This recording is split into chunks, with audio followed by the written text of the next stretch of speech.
បាទថ្ងៃនេះខ្ញុំមានវត្ថុស័ក្តិសិទ្ធិបាទក្លឹម workload ឬក៏ហៅថាក្លឹមរលេះឬក៏ហៅថានាងពូនក្លឹម workload បាទនេះក្លឹម workload សុទ្ធសិនណាបាទរីឯម្ដុំនេះហៅក្លឹមស្នោដើមស្នោក្នុងបឹងណាបាទក្លឹមស្នោបាទណាខានលៀបប្រេងលក្ខមូលយូរតែមួយអង្គនេះខ្ញុំទុកមកលើអាសនៈខ្ញុំយូរបាទពីរអង្គនេះណាសម្រាប់តាំងលើអាសនៈ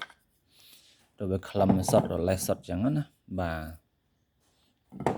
អានេះយើងអាចសម្រាប់ឆ្លាក់ណាឆ្លាក់ជាតួអង្គក្លឹមរលេះដូចគ្នាដែរណាហ្នឹងអានេះដែលយើងសម្អាត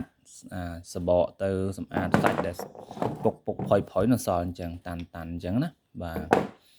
ក្លឹម workload ហ្នឹងហើយនៅដឹងហើយធ្លាប់ប្រហោះច្រើនណាពាក្យតងនឹងពីអបិយជំនឿគេហៅថាឋានធម្មជាតិគឺបកែធម្មជាតិឆ្លាក់ក៏បកែមិនឆ្លាក់ក៏បកែថាឋានធម្មជាតិណាទី1ខាងភាសាពឹសដែលយើងដោះយើងមិនលាបប្រេងលក្ខមូលយើងដោះហើយលេបមួយទឹកអង្គហូបទៅបាទនឹងបន្សាបជាតិពឹសទាំងឡាយបាទទី2ខាងស្បែកស្វិតហៅគង់កផាន់ណាទី3ខាងមហាអំណាចពាក្យទៅហ្នឹងអ្នកចាញ់ស្រាតគេហ្នឹងយើងអាចពាក្យក្លឹមក្លូតនឹងបានបាទណាតែនិយាយមួយគេភ័យញ័រមាត់ញ័រកហ្នឹងយើងអាចពាក្យក្លឹមក្លូតនឹងបានបាទទី4នោះគឺបញ្ជាគេហៅថាបញ្ជាណាភ័យអន្តរាយអញ្ចឹងទៅឬហៅក្លឹម workload របត់ក្លូតទៅបាត់បាទណាបាទមានបាទព្រះក៏មានដែរខ្ញុំសាងហើយខ្ញុំបរោះចឹងបាទណាព្រះសាងពីក្លឹម workload បាទហើយទី4នោះគឺខ្លាំងខាង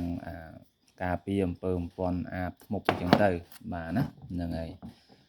បាទក្លឹមស្នោនេះក៏អាចដាក់ចែកជាវបានដែរបាទក្លឹមដើមស្នោណាហ្នឹងហើយអ្នកខ្លះក៏យកឆ្លាក់ជាព្រះអង្គជាអីទៅបាទណាបាទស្រឡាញ់ពេញចិត្តអាចចែកជាវបានណាដាក់លើអាសនៈដាក់លើផ្ទះលើហឹងអីបានបាទណាទីយើងមកឆ្លាក់ក៏បានដែរក៏យើងជឿថាដាក់ទៅអាចបញ្ជៀសភ័យអន្តរាយដាក់ទៅអាចការពារនៅអំពើអំព័ន្ធអាបធ្មប់អញ្ចឹងទៅអញ្ចឹងយើងអាចមានអបិយជំនឿយើងអាចដាក់នៅលើផ្ទះនៅលើអចនៈនៅលើហឹងឬជំនាងផ្ទះអីចឹងទៅអាឋានធម្មជាតិបាទអត់ប៉ះពាល់អីទេណាកន្លែងលក់ដូររកស៊ីហ្នឹងក៏យើងអាចដាក់បានដែរម្ដុំយើងតាំងអញ្ចឹងទៅ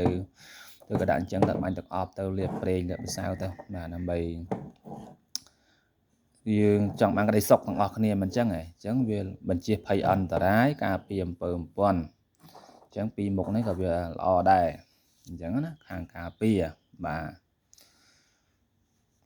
គ្មានអីទេណាមានតែប៉ុណ្្នឹងឯងបាទណាហ្នឹងហើយអ្នកដែលបានមើលក្នុង YouTube នោះហើយសូមមានលេបមិនជ័យស្រីស្ដីហេងទាំងអស់គ្នាបាទសូមជម្រាបលាណាបាទ